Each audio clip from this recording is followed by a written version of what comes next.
Begum Khaleda Zia medical college ছাত্র দলকে আজকে যে ইসরায়েল কর্তৃক বর্বর হামলা রাফা এবং গাজাতে চালানো হয়েছে তার প্রতিবাদে তারা যে বিক্ষোভ সমাবেশের আয়োজন করেছে, আমি প্রথমেই তাদেরকে ধন্যবাদ জানাই। আমি ধন্যবাদ জানাচ্ছি শহীদ সোহরাওয়ার্দী মেডিকেল কলেজ ছাত্র দলের প্রতিষ্ঠাতা সভাপতি বিপ্লবী ছাত্রনেতা ডাক্তার তাওহিদুল ইসলাম সৈকতকে আজকের এই প্রোগ্রাম সুন্দরভাবে আয়োজনের জন্য আমি ধন্যবাদ জানাচ্ছি।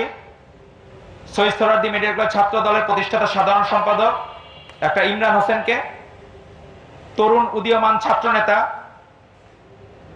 শিহাব এবং সিফাত সহ সকলকে যারা আজকে এখানে উপস্থিত হয়েছেন। আমাদের বাংলাদেশ জাতীয়তাবাদী দল প্রতিষ্ঠাই হয়েছে অন্যায়ের প্রতিবাদ করার জন্য।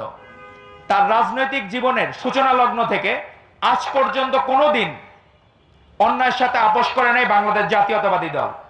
তারই ভ্যানগার্ড হিসেবে ছিল বাংলাদেশ জাতীয়তাবাদী ছাত্র দল। আজকে আপনারা দেখবেন ইসরায়েলের সাথে ফ্যাসিস্ট আওয়ামী লীগ সরকারের সম্পর্ক ছিল স্বামী স্ত্রীর মতো। তারা ইসরায়েলকে যখন আমাদের নিষিদ্ধ দেশ হিসেবে পাসপোর্টে উল্লেখ ছিল, তারা কিন্তু সেটি উঠিয়ে নিয়েছিল এবং তারা গোপনে যত ধরনের লিয়াজো করা যায়, আপনি পরকীয়া প্রেমও বলতে পারেন, স্বামী স্ত্রীর যে কোনো কিছু বলতে পারেন, ফ্যাসিস্ট আওয়ামী লীগ তাই করেছে।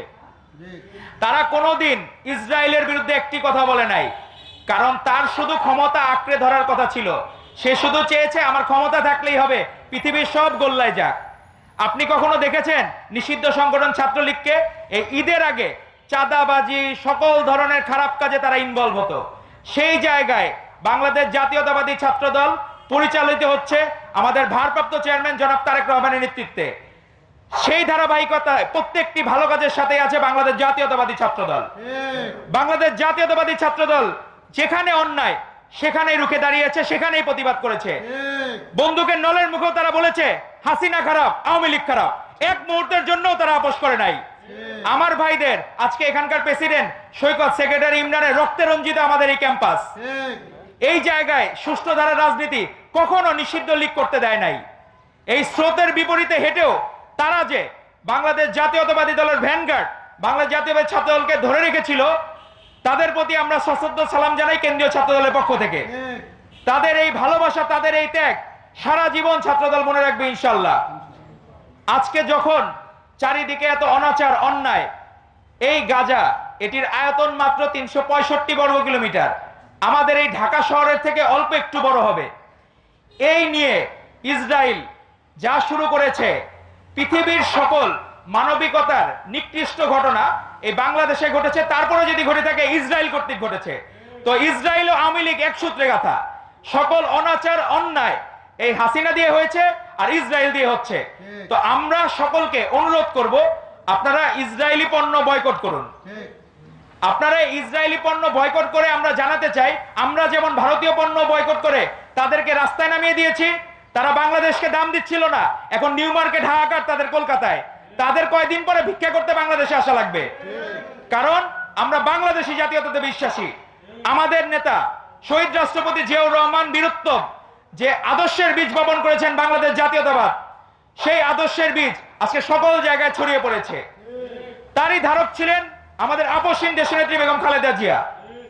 উনি বলেছেন 90 সালের দিকে আমাদের হাতে স্বাধীনতার পতাকা, ওদের হাতে গোলামির জিনজির। কোনদিন কারো গোলামি বাংলাদেশ জাতীয়তাবাদী দল করেনি, আমাদের আপসহীন দেশনেত্রী বেগম খালেদা জিয়া করেননি, এবং আমাদের নেতা তারেক রহমান করেননি। এক মুহূর্তের জন্য তারা আপোষ করেননি। তারা কষ্ট সহ্য করেছেন, কোনোদিন আপোষ করেন নাই। আর সেইখানে হাসিনা পালানোর সময় ঠিকই আত্মীয় স্বজন খুঁজে নিয়ে গেছে, আর কাউরে নেয় নাই।